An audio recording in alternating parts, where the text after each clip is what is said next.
What's up, y'all? Welcome back to another video. Now, we are going to be breaking down both of the free agent signings the Detroit Lions have made that I haven't broke down yet, okay? Not Big V and not Jamie Collins, the other two guys, both from Chicago, which makes it kind of interesting. And no, I do not wear glasses. I know some people are in the comments already asking if I wear glasses. No, I don't. These are like them night glasses. You know, they're like kind of orange tinted or whatever. You wear them like when you're looking at the screens. I don't know what it necessarily does, but I do know it makes my eyes feel better, so I wear them. So I thought I'd point that out. I've been up late, super late right now, so I'm going to keep it down. But I've been super up late because I've been just waiting on free agency, seeing if anything went down. And I was like, why not watch some film while I'm just chilling here because I can't sleep. So that's what I decided to do. And I was like, let's do this breakdown now before I forget when I go to bed. And then tomorrow, hopefully I can put this out for you guys. So we're going to be talking about both Nick Harris and Chase Daniels because Nick Harris, yes, he wasn't signed. Well, I guess technically he might have been signed.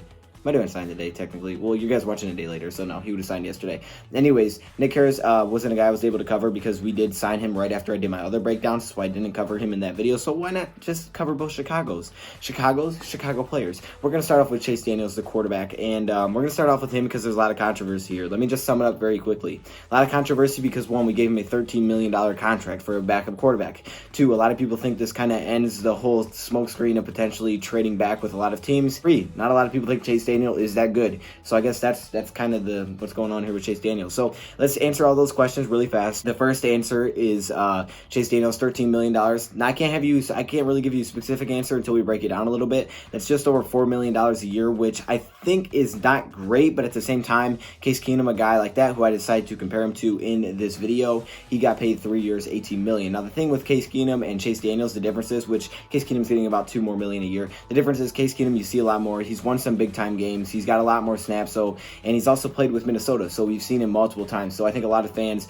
automatically think, oh my gosh, like Case Keenum is way better, and then you think Chase Daniels, right? You think of the Bears, like the Bears are terrible, and like, okay, he doesn't play that much, he hasn't had that many snaps under his belt, so this doesn't make any sense.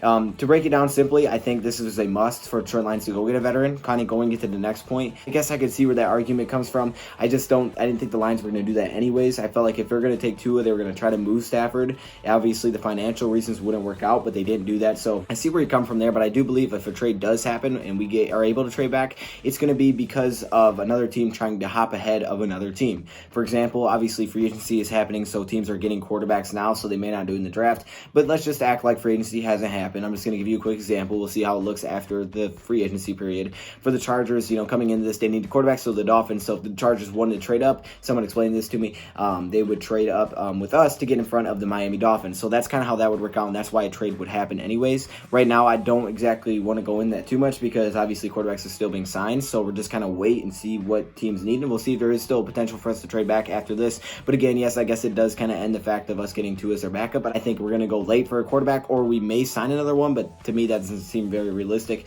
We'll either go late for a quarterback or keep David Blau because Jeff Driscoll is now with the Denver Broncos. So now let's just hop into this comparison before I talk way too much, and we're going to start off with Chase Daniel. He's a 33-year-old quarterback who played 275 snaps in each of the past 2 seasons. Well, combining the last 2 seasons, 275 snaps, which is about 13% of the snaps in total for the team, and that was with the Chicago Bears. In this video, we are going to be comparing him to Case Keenum. Like I said, Case Keenum got paid a little bit more. Obviously, he has a lot more attempts, so that's going to skew the numbers. But I just thought I wanted to find someone to compare him to that was signed, and I thought this makes sense because he's a veteran backup that they're signing him for.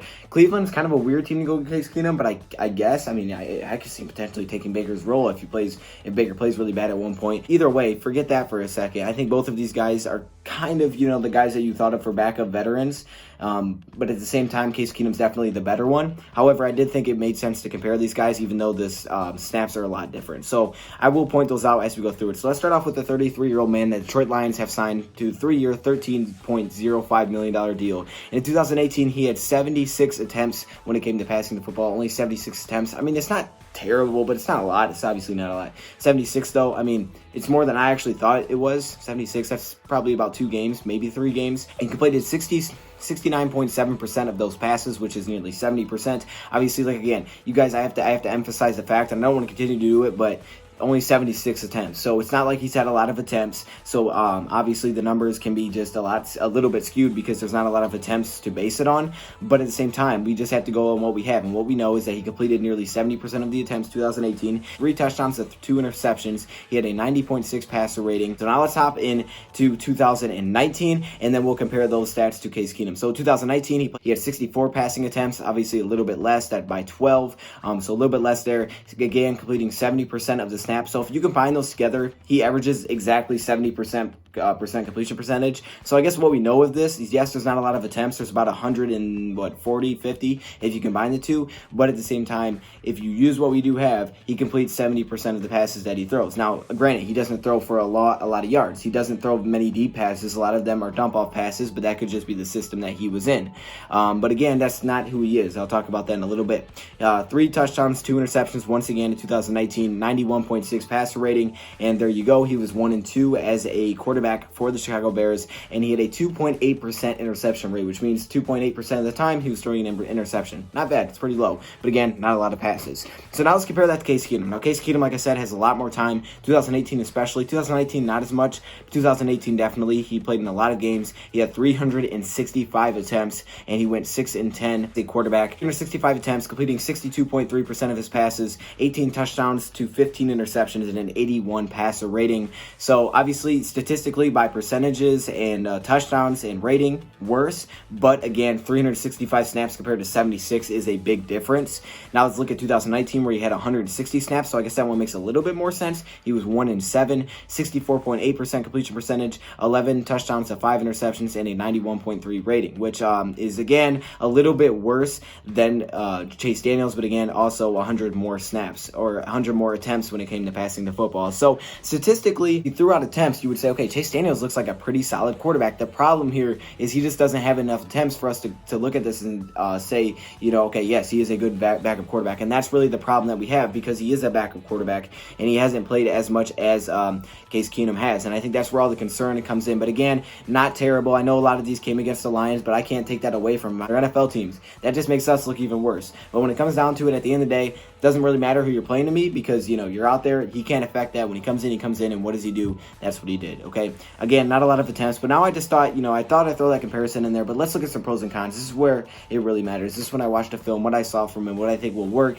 what I think he did well, and what I think he really struggles on. And obviously at this point, it's not about developing. I mean, maybe he could add a few things, but he's 33. You get what you get. You paid money for a guy for 3 years, and you know what you're going to expect. You're going to expect what you've seen before, and that's probably not going to change. His pros, he can scramble, and he has that ability to move around, and he's a little bit mobile. Obviously at 33, he's probably a little bit less than before, but again, he still can move around. He's not Michael Vick, but he can move a little bit. So, that's something to keep an eye on. I felt like Jeff Driscoll had that ability a little bit too. Driscoll was pretty fast, actually. I don't think he's that mobile because he's just a little bit older, obviously, but I think he does have a little bit of an ability to move around, which can come important at times, right? Especially if you're not super accurate and you can't just dot everyone up and you don't have the best offensive line. I think he's just a reliable backup. We needed someone here, and this is necessarily a pros and cons. This is how I think he fits the Lions. We just needed a guy that we could rely on if Matthew Stafford ever went down, right? We were 0-8 last season, and even though I personally would say that, we should have won some of those games, even with the backups that we had, at the end of the day, we were 0-8, and some of those games, they were just really bad, and we needed someone that we could reliably put in if we needed to, and Chase Daniels. But again, we still would have that third-string developmental quarterback, so it's not like we wouldn't be developing someone for the future. That guy just wouldn't have to be thrown into the fire, which I think makes a lot of sense. If you don't have to, don't, because the Detroit Lions need to find a way to win games, and I think Matt Patricia and Bob Quinn are being very smart here and strategic and saying, okay, look, we got to be a playoff contender. If Matthew Stafford goes down, I don't want the season to just be over and say, oh, that is what it is. We got to at least have some kind of option to hopefully pull out a few games and make ourselves look a lot better than it did. Because obviously if Stafford goes down and you lose every game again, they could just be looking at this saying, yeah, we could have had this before you guys came in. You guys got to go. If you can't win a game, you guys got to get out of here. So it's definitely a smart move for them. A very nice touch. He actually has a pretty nice touch when it comes to, lofting the football over the shoulder passes, which looks really good to me from what I've seen. Very consistent with those. He just got a nice little touch on the ball. But what do I mean by touch? Well, he can, loft it up there a little bit. But also, that kind of goes with the fact that he doesn't have a big arm. So going to his cons, he doesn't have a very big arm. Definitely not the Stafford arm. Honestly, probably not the Blau or Driscoll arm, even though they didn't have a Blau didn't have a very big arm, so let me take that back. But I will say, he just doesn't have a big arm, and that comes from also not being able to throw it super deep, and also not having just a rocket launcher that he can squeeze the ball into tight spaces. So that's my next point. He's not able to fit the ball into tight windows very well. He's not great when it's super tight coverage. He's a guy that can loft it up there. He can throw some nice little lob passes, which is great with some of our wide receivers that can go up and get it, like Galladay and Marvin Jones. We don't have these super speedy guys. Wide receivers that we have will complement what he does well. So that's a good thing, because we don't have like all these small little guys that he's having to fit in on these really tight windows. He's able to kind of just loft it up and drop it in. I think that's where we'll find some success down the field. Yeah, like I said, in between passes, fitting things into close quarters, he just doesn't seem very accurate with that. And obviously, he's 33 years old. So there's a little bit of concerns to go around. At the end of the day, I would say the Chase Daniel signing, even though, I didn't want to spend this much money on a backup, I think it's important that, you do. I think it's important that you have that option behind. Obviously, we didn't get Case Keenum, but it is what it is. You had to put someone back there. You had to find somebody, and he hasn't been awful. I mean, statistically, he's been a solid backup quarterback. It just hasn't been a lot of attempts. So, hopefully he doesn't have to have any attempts with the next season. So that's the goal. But at the end of the day, we had to find someone to put behind Matthew Stafford. And I liked the signing, and I'm still going to go with the fact that I do like the signing, and I'm not mad about how much they paid him. I don't think that's too bad for a backup quarterback.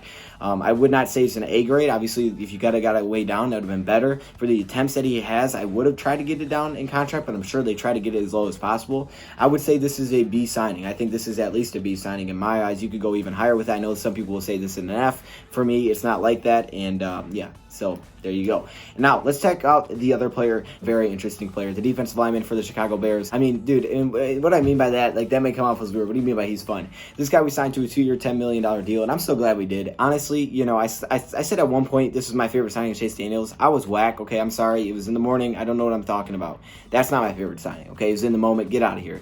My favorite signing is probably Nick. Looking at all these four guys, is a guy that you want to like. We signed this guy. There's some guys that you have, and you like the dude. And even if he's not the best front feeder, man, I like watching that player. He's the story behind him, how he plays on the field, the effort he gives, how great he is for the team, the environment, the emotions that he puts out. I don't know what I'm trying to say here. I think this is a great signing for the Detroit Lions, and I actually think this is their best signing yet.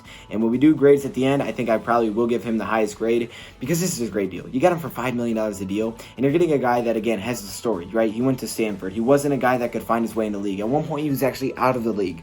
Okay, he was out of the league at one point. He was with Kansas City, got cut. He was with Miami, got cut. He was with the Bears. He actually got cut. Then he got signed back. Just bounced around the league, could not figure it out, had to deal with an injury. And then all of a sudden, last season, he got his opportunity to sign with Chicago, and he made the most of it. He had 6 sacks, and I think that's what everybody initially looks at. Okay, scroll down a little bit. Oh, 6 sacks? Hold up. Who is this dude for $5 million a year? Wait a second. 6 sacks? Yeah, 6 sacks. And when you watch him, they weren't like fluky sacks. This dude is kind of a monster inside. And, I can say that because when I look at how other Chicago Bears fans react to Detroit Lions getting him, they're like, wow, you guys just got a really good player. Like when someone asks me, okay, like a Denver fan, they're like, hey, what do we get for Graham Glasgow? I'm like, you guys got a good player, because he did. When we say, okay, what did we get here? You got a really good player, and they miss him. And they're going to miss him, because this is a guy that we got on a cheap deal. I think this is like the budget steal of free agency, right? I feel like we always can find someone that we can steal, whether it's in the draft or free agency. This is the steal of free agency for the Detroit Lions. Now, I don't think he should be our starting defensive tackle. I think he should be a rotational player. I don't think he should be Snacks Harrison, because he's not. He only played in 49% of the snaps, which was by far his most. He really didn't have any playing time up to that point. 45% of the snaps last season for Chicago, 16 games, 5 starts, 5 tackles for loss, 9 quarterback hits, and again, 6 sacks. And when you watch him on the field, man, this dude is just fun to watch. He just has that energy around him that's just like, yes, dude, this is that guy. And then the story, obviously, and just everything about him just makes me love this signing so much. And I'm like, man, we're actually getting a player that's very productive here for a very cheap amount. You think about a defensive tackle that has 6 sacks that you're getting for a cheap amount. You see 6 sacks and you're like, what the heck? We got to go get this guy. We got that in Detroit. Now, the reason that he was so cheap is, one, he didn't have anything up to that point. Didn't play in the NFL. He doesn't have much playing time. He barely played any snaps, barely had any production whatsoever. Then all of a sudden last year, he gets an opportunity to shine from Chicago, and he makes the most of it. Now, I will say there's definitely help around him, like Khalil Mack, guys taking pressure off him. But I don't care. I mean, you got 6 sacks, and we're signing this guy for 2 years for $10 million, okay? This guy is almost as cheap as Chase Daniels. This is a heck of a deal. This is Detroit Lions' best signing. I don't think there's much to say. Just go watch him. He's a freak. All right, this guy can play defense tackle and defensive end, so he's going to be perfect on our D line, especially for what we do defensively with the multiple D. He can move around, do a couple different things. But yeah, 42 total tackles. I think I said 24. 42 total tackles. I messed that up.